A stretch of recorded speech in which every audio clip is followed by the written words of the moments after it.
इमरान प्रतापगढ़ी मेरे साथ जुड़ गए हैं। सवाल बिल्कुल मुख्तसर है, छोटा सा है। संभल टू अजमेर, ये आस्था का फेर है, ये सियासत का फेर हो रहा है? ये सीधे सीधे सरकार की मंशा के तहत ये सारा कुछ हो रहा है।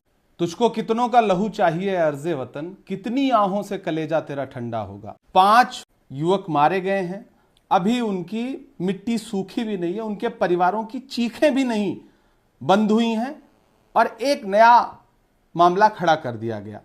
मीडिया के जरिए, सोशल मीडिया के जरिए, नेताओं के जरिए बयानबाजी शुरू हो गई और देश में राहुल गांधी जी बहुत दिन से कह रहे हैं कि जो नफरत की एक खेती कर रही है मौजूदा सरकार, उसकी फसल चुनावों के लिए उन्हें काटनी है। सीधे सीधे सियासत है, सरकार की मंशा है।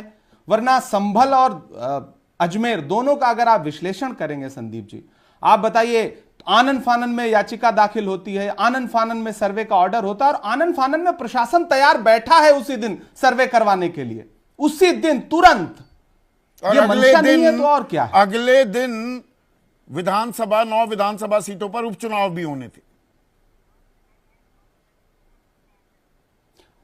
बड़ी महत्वपूर्ण बात मैं आपसे कहूंगा कि कुंदरकी में भारतीय जनता पार्टी जीतती है और फिर उसका डेटा लेकर के पूरे देश को बताती है कि जहां 65% मुसलमान है वहां हमें मुसलमानों ने वोट देकर के चुनाव जितवाया।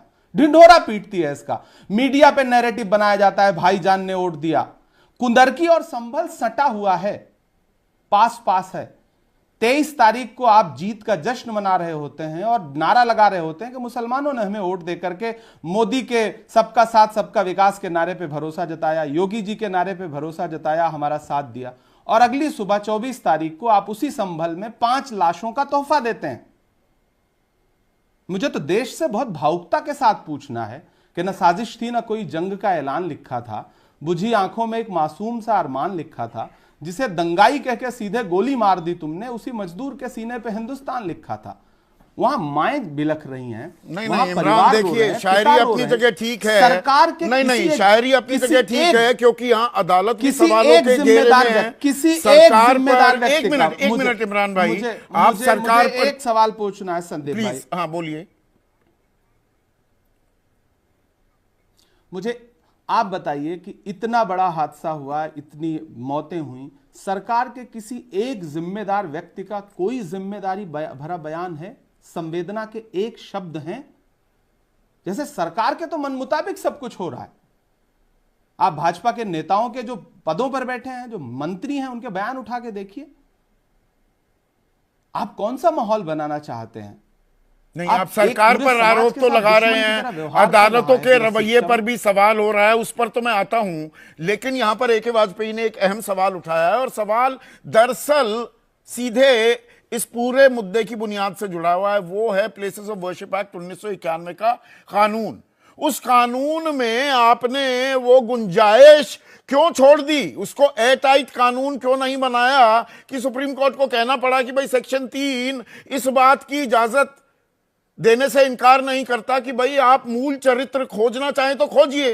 रायता तो वहां से फैला और ये आपकी वही छद्म धर्मनिरपेक्षता की जो राजनीति थी उसके चलते हो रहा है क्या? देखिए संदीप भाई, आप अगर रायता फैलाने की बात सोचेंगे तो हर जितने भी एक्ट हैं सब में रायता फैलाइए ना। रायता सिस्टम आपके साथ है, पूरा तंत्र आपके साथ है, मीडिया आपके साथ है, तो किसी भी एक्ट में रायता फैला लीजिए ना। उसमें किसी में भी वैक्यूम खोज लीजिए ना। वैक्यूम खोजने पर आएंगे और दुहाई देने पर आएंगे तो हर विषय पे बात फिर वहीं आके अटक जाती है कि क्या मौजूदा सरकार, और आप विपक्ष से सवाल पूछ रहे हैं। सच बात यह है कि संभल होने के बाद, अजमेर होने के बाद पूरे देश में विपक्ष से सवाल पूछा जा रहा है।